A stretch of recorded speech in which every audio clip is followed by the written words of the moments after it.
Hi hello welcome to Kavya's media. Jaganmohan Reddy గారిని ఏమనాలో నాకైతే అర్థం కావట్లేదండి. ఈయన నిజంగా ఇంట్లో తల్లికి చెల్లికి న్యాయం చేయలేనటువంటి వ్యక్తి సమాజానికి న్యాయం చేస్తాడు అనేటువంటి భావనలో ఆ పేటీఎం బ్యాచ్ సైకోల్లా మారి ఏ రకంగా సమాజంలో కుట్రలు చేస్తున్నారో ప్రత్యేకించి మనం చెప్పడం కాదు, ఆయన స్వయాన ఆయన తోడబుట్టినటువంటి చెల్లె చెబుతున్నటువంటి పరిస్థితి. ఎందుకంటే రీసెంట్గా ఆయన మనిషికి మానవత్వానికి అసలు సంబంధమే లేనటువంటి వ్యక్తి. అంటే కనీసం రిలేషన్స్ కానీ ఎమోషన్స్ కానీ ఆయన మనసులో కానీ ఆయన చుట్టుపక్కల కూడా పెట్టుకున్నటువంటి వ్యక్తి ఎవరైనా ఉన్నారు అంటే అది జగన్మోహన్ రెడ్డి గారే అని ఆయన చెల్లెలు స్వయంగా చెప్తున్నటువంటి పరిస్థితి. సొంత తల్లే చెల్లెలికి తల్లికి అన్యాయం చేస్తున్నాడు, ఆస్తులు కొల్లగొట్టేస్తున్నాడు, చెల్లెలికి రావాల్సినటువంటి ఆస్తిని తన్నుకుపోతున్నాడు అని చెప్పి ఒక లెటర్ రిలీజ్ చేసి దాని మీద నోటరీ చేపించి ఆవిడ స్వయంగా ఒక సంతకం కూడా పెట్టినటువంటి పరిస్థితి. దాని మీద కూడా వెంటనే పేటీఎం బ్యాచ్, కొంతమంది సైకో బ్యాచ్, కొంతమంది పేటీఎం డాక్స్ అని కూడా నేను అంటాం కదా పాపం, మళ్ళీ మేమన్నామంటే ఏదన్నా అనుకుంటారు. షర్మిల గారే అంటున్నారు, ఆవిడ తోడబుట్టినటువంటి చెల్లెలు రాజశేఖర రెడ్డి గారి కూతురు, విజయమ్మ గారి కూతురు కూడా ఆవిడే అంటున్నటువంటి పరిస్థితి. ఒకసారి విన్నాం, ఆ తర్వాత మాట్లాడుకుందాం.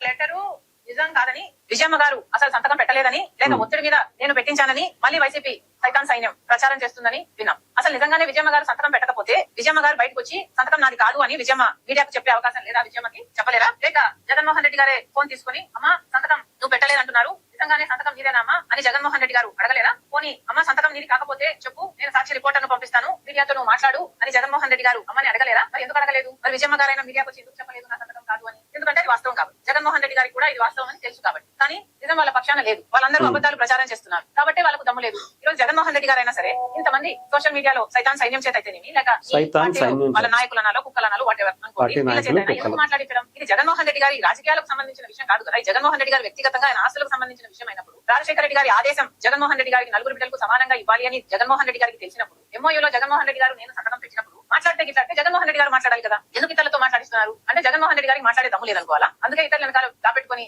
షూట్ చేస్తున్నారు అనుకోవాలా? ఏమనుకోవాలి? ఈరోజు సాక్షి పేపర్ లో అయినా సరే కనీసం వీళ్ళకు నిజాము పట్ల ఉన్న గౌరవం ఎంత అని చూసుకుంటే ఫ్రంట్ లోనేమో రాజశేఖర రెడ్డి గారి ఫోటో ఉంటుంది, పైన బ్యానర్ లో సత్యమేవ జయతే, సాక్షి మీద టైటిల్ అండి సత్యమేవ జయతే, పైన రాజశేఖర రెడ్డి గారి ఫోటో. కనీసం విజయమ్మ గారు రాసిన లెటర్ ని కనీసం ఆఖరి పేజీలైనా వేశారండి వీళ్ళు.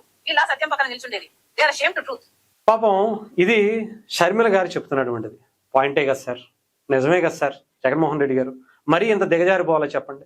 ఏదన్నా ఆస్తి గొడవలు ఉంటే మీరు మాట్లాడుకోవాలి, కానీ రాజకీయాల్లోకి తల్లిని చెల్లిని ఇంత నీచంగా దిగజార్చుకుంటూ వాళ్ళని తిట్టిపిచ్చాలా, వాళ్ళకి రంకులు అంటగట్టాలా, వాళ్ళ మీద ఇంత విద్వేషపూరితంగా మీ వాళ్ళు బ్యాచ్ సైకో బ్యాచ్ సైతాన్ బ్యాచ్ కుక్కలు అని చెప్పి ఆవిడ చెప్తుంది. అంతమందిని ఉసిగొల్పాలా? మీరు ఏమన్నా ఉంటే ధైర్యంగా ఒక చోట కూర్చుని మాట్లాడుకోవచ్చుగా. ఎందుకని ఇలా పిచ్చిగా వాళ్ళ మీద ఆస్తి కోసం ఇంత దిగజారుడు మాటలు ఎందుకు చెప్పండి? ఇంత దిగజారిపోయినటువంటి కౌంటర్లో ఆవిడతో తిట్టిపిచ్చడం ఎందుకు చెప్పండి?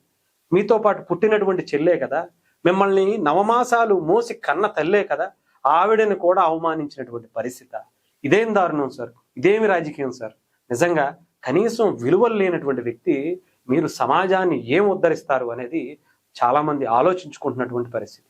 పాపం మొత్తానికి ఏం చేయాలో తెలియట్లే. జగన్మోహన్ రెడ్డి గారికి ఏదో సినిమాలో ఒక డైలాగ్ ఉంటుంది, శత్రువులు ఎక్కడా ఉండరయ్యా, మన కొంపల్లోనే చెల్లెల రూపంలోనూ కూతురుల రూపంలోనే ఉంటారన్నట్టుగా జగన్మోహన్ రెడ్డి గారికి ఇలా ఆయన చేసినటువంటి పాపాలకి ఎదురొస్తున్నటువంటి పరిస్థితి.